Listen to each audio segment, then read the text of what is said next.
First top 10 video and first video response in ages. Stay tuned for it.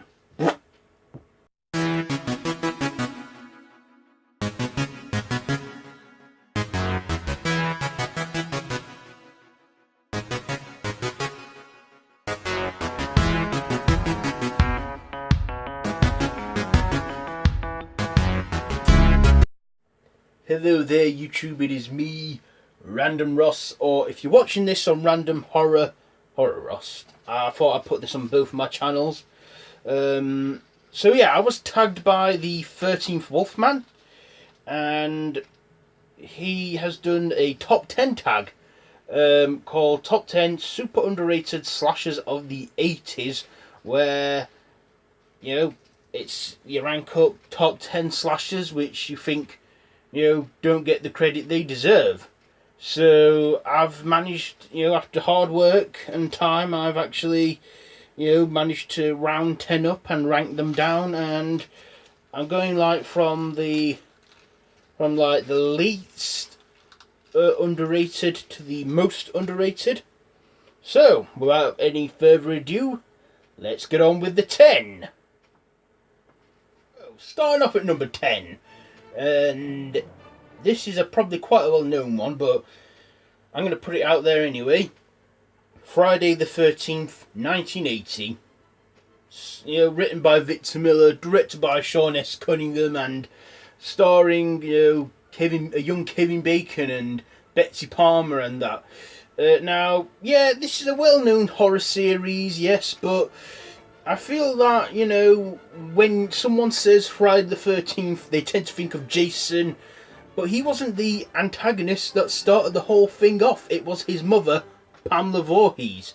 And this is, you know, a well-known film, but I feel that it's not, you know, that Pamela Voorhees isn't as remembered as Jason was, because she was in the first film. Jason was as well, but he took over full-time in the sequels. Okay, number 9, Prom Night. I'm surprised a lot of people don't talk about Prom Night much. It's a 1980 slasher starring Jamie Lee Curtis.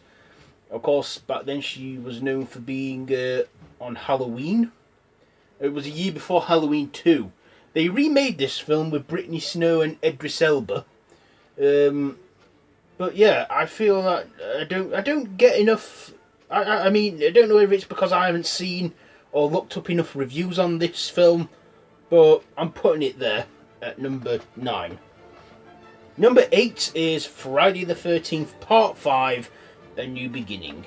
Now, this is the 5th installment of the series, and I feel like people just do a huge shit on this film. Okay, so yeah. Jason isn't featured as a protagonist.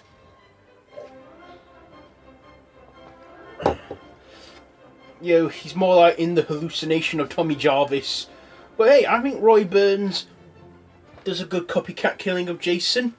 And I feel like, you know, people just tend to like forget about this one when it comes to the series. I mean, I haven't seen a lot of reviews on this, but I like this one. I do like this one for the slasher theme of it. It's a slasher film, and I think of it as nothing more.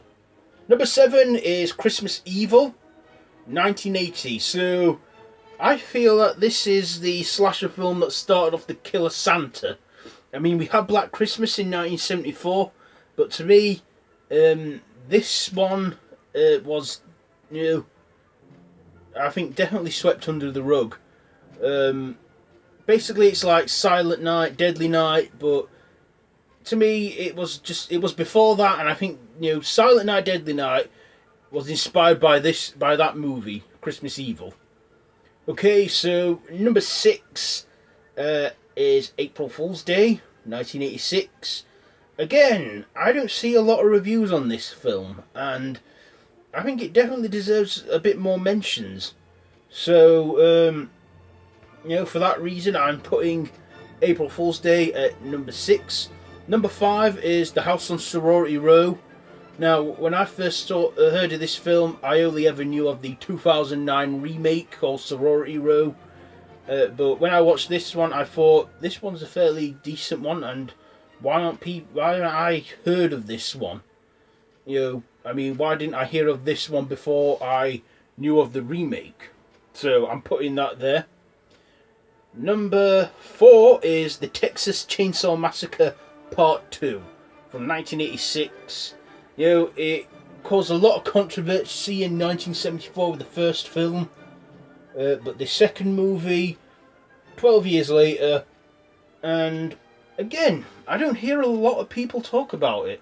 I mean, if this was like a 90s one, I would have probably put Texas Chainsaw Next Generation, even though that's not the best one. It's still an underrated one, but I like this one probably a tiny bit more than the first one. I mean, the picture is better for starters, but hey, 1974, it was a low budget film. They had to make do with what they had. So yeah, Texas Chainsaw 2. Number 3, I'm putting up there, The Stepfather. Starring that guy who played John Locke from Lost. Now, when I first saw this film, I saw the remake. I had no idea it was a remake until I watched it on Horror Channel and found out it was a remake. And this is more on the psychological thriller side, but I definitely consider it a slasher horror film. Next we have Don't Open Till Christmas. Now for me this is definitely a forgotten gem, underrated. Again, it's like a Killer Santa film as such, I think. I don't know, I've only ever seen it once, but I don't see a lot of people talk about it much, so I'm putting that there. Number 1 is The Funhouse. Not Funhouse Massacre, The Funhouse. Again, underrated, psycho slashers. What more could you ask for? So that's 1980, and that's number 1. So there you have it. That's my top 10 super underrated slasher films of the 80s. And now I've got to tag some people. So I'm going to tag Todd All Things Horror, Joe Manganero, Matthew Movies, and Matt the Collector. I mean, he hasn't been subbed to my channel long, Matt the Collector, but he's shown me great support, you know, in the past, you know, probably less than a week. And he's a great guy, you know, and I'm tagging him in that. I'm tagging all them 4. So yeah. Top 10 underrated 80s slash. So there you have it. If there's any I didn't mention or out, then please feel free to comment. Don't forget to give this video a big thumbs up if you like. Don't forget to share with your friends. Also, be sure to subscribe to my channel. Hit the notification bell so you can get notified when new videos are up. And yes, also follow me up on social media, Facebook, Twitter, they're all linked down below, Facebook group and that. So yeah, until next time, I bid you all a goodbye friends, goodbye if you're watching on Random TV, and if you're watching on Random Horror, don't have nightmares.